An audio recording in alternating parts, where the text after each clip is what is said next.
कर्म करो फल की चिंता मत करो। गीता में कहा गया है, कोई भी कर्म से भाग नहीं सकता, कर्म का फल तो भुगतना ही पड़ता है।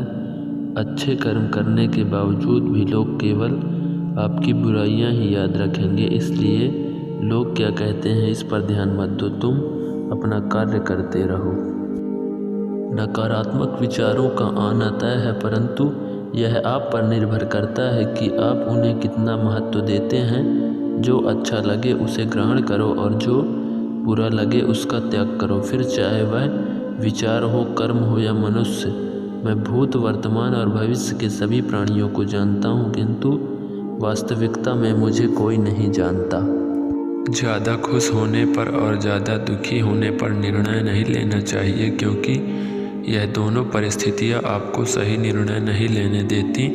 जब इंसान अपने काम में आनंद खोज लेते हैं तब वे पूर्णता प्राप्त करते हैं। निंदा से घबराकर अपने लक्ष्य को कभी ना छोड़ें, क्योंकि लक्ष्य मिलते ही निंदा करने वालों की राय बदल जाती है। हमेशा संदेह करने से खुद का ही नुकसान होता है। संदेह करने वाले व्यक्ति के लिए प्रसन्नता ना ही इस लोक में है और ना ही किसी और लोक में। जो पुरुष सुख तथा दुख में विचलित नहीं होता और इन दोनों में संभाव रखता है, वह निश्चित रूप से मुक्ति के योग्य है। जिंदगी में हम कितने सही हैं और कितने गलत हैं यह केवल दो लोग जानते हैं, एक आत्मा और दूसरी हमारी अंतरात्मा। जीवन में बिना किसी कर्म को किए किसी फल की आशा करना इंसान की सबसे बड़ी भूल होती है। मनुष्य अपने जीवन में जो भी कर्म रूपी बीज बोता है, भविष्य में उसी का फल उसे प्राप्त होता है।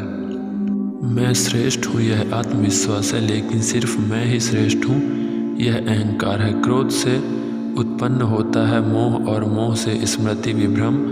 स्मृति के भ्रमित होने पर बुद्धि का नाश होता है और बुद्धि के नाश होने से वह मनुष्य नष्ट हो जाता है। मेरा तेरा छोटा बड़ा अपना पराया मन से मिटा दो, फिर सब तुम्हारा है और तुम सबके हो।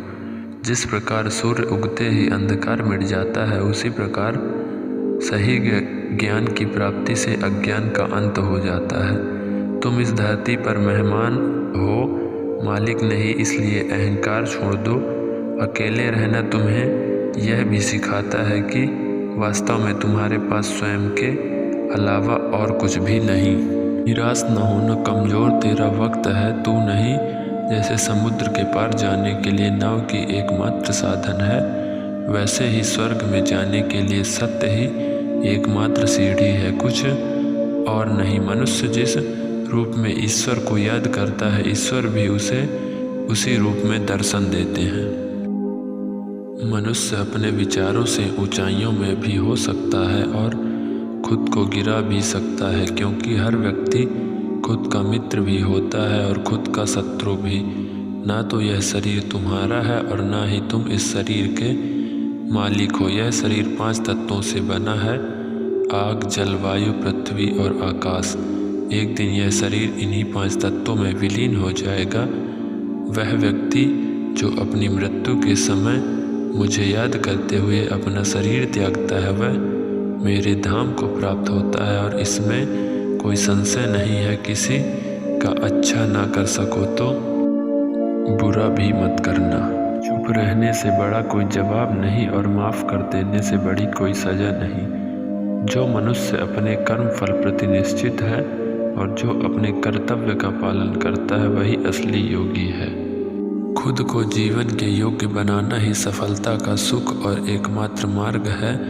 जिस प्रकार मनुष्य पुराने कपड़ों को त्याग कर नए कपड़े धारण करता है, उसी प्रकार आत्मा पुराने तथा व्यर्थ के शरीरों को त्याग कर नया भौतिक शरीर धारण करता है। निराश न होना कमज़ोर, तेरा वक्त है तू नहीं।